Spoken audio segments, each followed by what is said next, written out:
Muy buenos días. Como hemos dicho ayer, Saúl se encontraba con su ejército en un lugar que al comienzo del capítulo 13 se llama Micmas, en el monte de Betel, y 1000 estaban con Jonatán en Gibeá de Benjamín. Sin embargo, el capítulo 13 acaba en el versículo 23 y dice: y la guarnición de los filisteos avanzó hasta el paso de Migmas. Luego el capítulo 14, versículos 1 al 6, que es la lectura que nos corresponde para este día, bajo el subtítulo La fe que agrada a Dios, nos describe que aconteció un día que Jonatán, hijo de Saúl, dijo a su criado que le traía las armas: ven y crucemos hasta la avanzadilla de los filisteos que está de aquel lado. Y no lo hizo saber a su padre. Como vemos, esta sección entonces del capítulo 14 está conectada con el último versículo del capítulo 13. Un destacamento de los filisteos había salido del fuerte en Migmas para dirigirse al paso. Jonatán sugirió a su escudero que hicieran una investigación. Verdaderamente, hablamos de Jonatán como uno de los personajes más sobresalientes de toda la historia. Uno de los libros que tengo me dice que consulto, me dice que el nombre de Jonatán quiere decir quien ha dado Jehová. Es decir, es la idea de un regalo de parte de Dios y corresponde al nombre Teodoro en griego. Es un líder, un hombre muy querido por todos, un hombre valiente, y tal como nos decía Fernando el domingo desde la iglesia, hubiese sido un buen rey para Israel después de su padre. Pero Dios desechó la dinastía de Saúl por causa de la desobediencia de éste. Jonatán tiene un escudero, a veces llamado también un paje de armas. No todos los soldados tenían un paje de armas, sino más bien aquellos que eran de alto rango. Llevaban las armas más pesadas, como el escudo y la lanza, y a la vez sería su apoyo, ojos que podían observar, proteger la retaguardia, y además el mensajero si habría que llevar o transmitir alguna de las órdenes. Y nos dice entonces que él salió sin hacerle saber a su padre Saúl. La actitud que Saúl está tomando aquí es una actitud que nos llama bastante la atención. Dice el verso 2 que se hallaba en el extremo de Gibeá, debajo de un granado que hay en Migrón, y la gente que estaba con él eran como 600 hombres. Y Ahías, hijo de Ahitub, hermano de Icabod, hijo de Fines, hijo de Elí, sacerdote de Jehová en Silo, llevaba el efod, y no sabía el pueblo que Jonatán se hubiese ido. Y entre los desfiladeros por donde Jonatán procuraba pasar a la guarnición de los filisteos, había un peñasco agudo de un lado y otro del otro lado. El uno se llamaba Bosés y el otro Cené. Uno de los peñascos estaba situado al norte, hacia Migmas, y el otro al sur, hacia Gibeá. Dijo pues Jonatán a su paje de armas: ven, pasemos a la guarnición de estos incircuncisos. Quizá haga algo Jehová por nosotros, pues no es difícil para Jehová salvar con muchos o con pocos. Bueno, hay muchas cosas interesantes en las que meditar en este párrafo. Aquí tenemos un testimonio de la bondad de Dios en frenar a los filisteos, que poseía un ejército numeroso y bien equipado, a fin de que no cayeran sobre un pequeño puñado de temblorosos israelitas que tenía Saúl consigo. Eran solo 600 hombres. Ya algo dijimos ayer, que no podemos explicarnos en realidad por qué los filisteos se detuvieron, pero esto es lo que hicieron y debemos atribuir esto a una acción divina que estaba protegiendo al pueblo de Israel. En segundo lugar, debemos ver aquí un testimonio de la debilidad de Saúl, quien aquí parece hallarse totalmente incapaz de hacer nada para resolver la situación suya y la de Israel. Monta su tienda debajo de un granado, o al menos está allí recostado. Pone su tienda debajo de un árbol y solo tenía 600 hombres. no se atrevió a quedarse en Gibeá, sino que se fue a un extremo, probablemente a un lugar llamado Migrón, una era, probablemente por la palabra que del hebreo significa, lo cual le lleva a situarse debajo de un granado. ¿Y qué más? Desde allí invita a traer un sacerdote. Y el sacerdote de Silo, el arca de Kiriat Jearim. Esto está contenido allí en el versículo 3, donde nos dice todas las señales de este bisnieto de Elí. Si conocéis la historia, Elí fue aquel sacerdote que no fue fiel al Señor en el sentido que permitió que sus hijos comerciaran en la casa del Señor, en el tabernáculo, oprimieran a los israelitas, se acostaban con las mujeres que venían al tabernáculo y Dios les juzgó y en una batalla fueron muertos los dos el mismo día, lo que luego también produjo la muerte de Elí cuando supo que el arca había caído cautiva.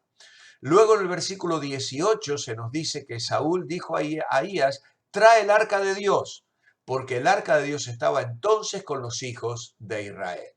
Ahora bien, ¿por qué Saúl se está aferrando a este sacerdote, al efod que se colocaba el sumo sacerdote y que se utilizaba para consultar al Señor, y luego también al arca, ya que anteriormente el arca había sido llevada al campo de batalla y no había servido de nada, había caído en manos del ejército filisteo cuando murió Elí, precisamente, muchos años antes.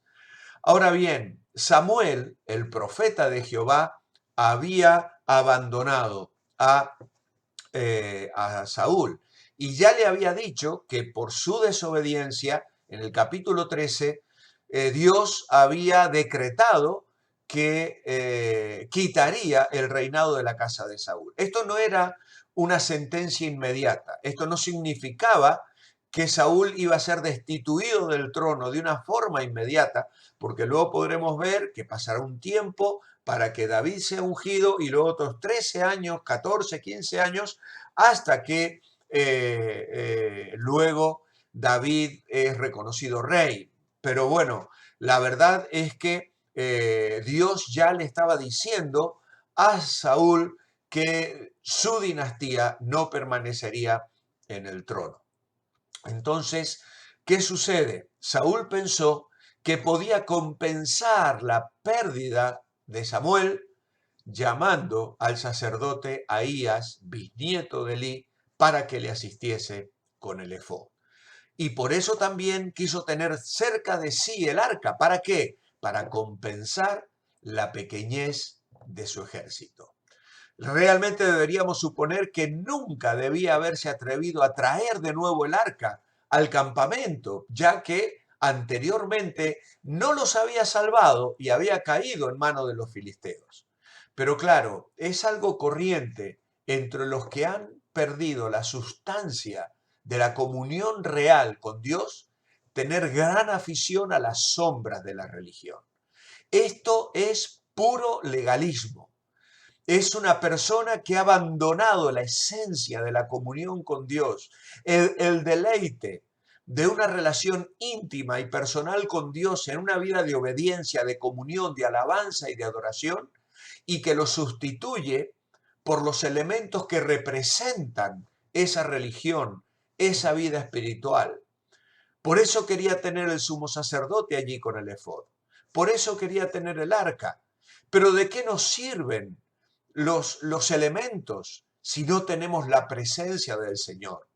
Podemos tener la palabra, podemos tener el libro, pero no podemos tener al autor del libro.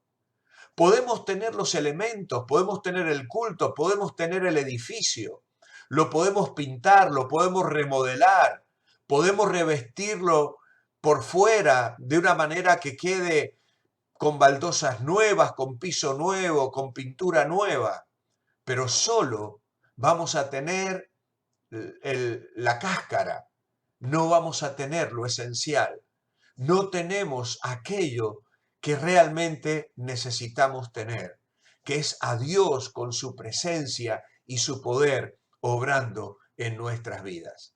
Y así nos encontramos a este hombre paralizado en su inactividad, quizá cavilando en su corazón sobre lo que sucedió en Gilgal,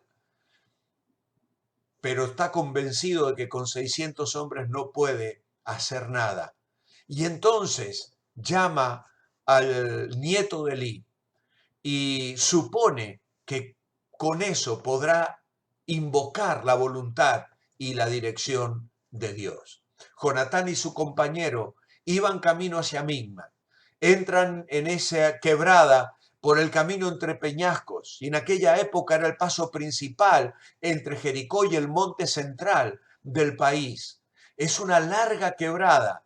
Nos cuentan que tiene unos 20 kilómetros aproximadamente y que un comandante del ejército británico en la Primera Guerra Mundial envió un escuadrón de soldados por entre esos peñascos para sorprender y vencer a un destacamento de turcos. Y ellos llegan allí convencidos de que Dios les ayudará a vencer a los incircuncisos. Es un término que se aplica a los inconversos. La circuncisión se refiere a la pequeña cirugía que corta el pliegue flojo que cubre la punta del miembro varonil, siendo una operación de la parte más privada, corresponde en las escrituras a la operación espiritual que quita el cuerpo pecaminoso carnal del corazón incrédulo, dice Pablo en Colosenses capítulo 11, versículos 11 y 13, y nos habla de una circuncisión diferente que hace Dios en nuestro corazón cuando perdona todos nuestros pecados. Así que hay aquí una simbología espiritual, una aplicación espiritual, porque simbolizaba el perdón y la limpieza que viene cuando el corazón ha sido cambiado por Dios. Y el corazón representa lo más recóndito del hombre. El apóstol Pablo dice en Efesios 3:16 que es en el hombre interior donde Dios nos fortalece por su espíritu. Y esto es lo que Jonatán está sintiendo cuando enfrenta a estos enemigos, a quien él describe como incircuncisos, es decir, personas sin vida espiritual, personas que no han experimentado ese cambio interior de saber que sus pecados han sido perdonados y que tienen una relación personal porque han entrado a vivir bajo el pacto de Jehová de los ejércitos. Así que Jonatán y su escudero no representan una fuerza que pudiera atacar el inmenso ejército filisteo.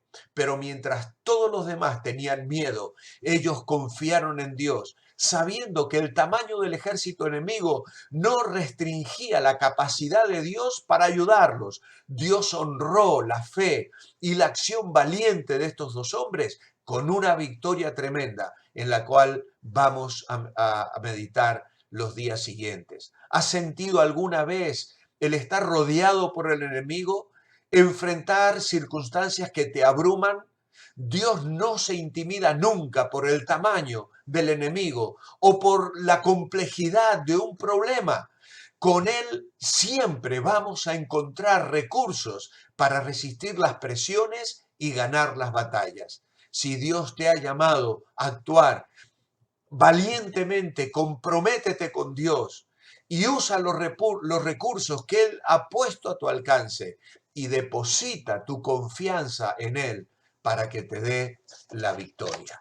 Mi oración escrita en esta mañana es: amado Padre, gracias por las enseñanzas y serias advertencias que estas historias bíblicas traen a nuestro corazón hoy. Que no nos equivoquemos en los fundamentos de nuestra fe, que no nos aferremos a sustitutos como lo hizo Saúl, aferrado a un sacerdocio caduco o a un arca que representaba a Dios, pero que en realidad no significaba que Dios aprobase su vida o estuviese con él. Que no nos aferremos a sustitutos de tu presencia, sino que nos aferremos a tu trono, a tu palabra, a tu mismo corazón. Que tú seas siempre el centro de nuestras vidas y nuestra fe. En tu nombre. Amén. Que el Señor nos bendiga y aplique esta reflexión a nuestra vida y corazón.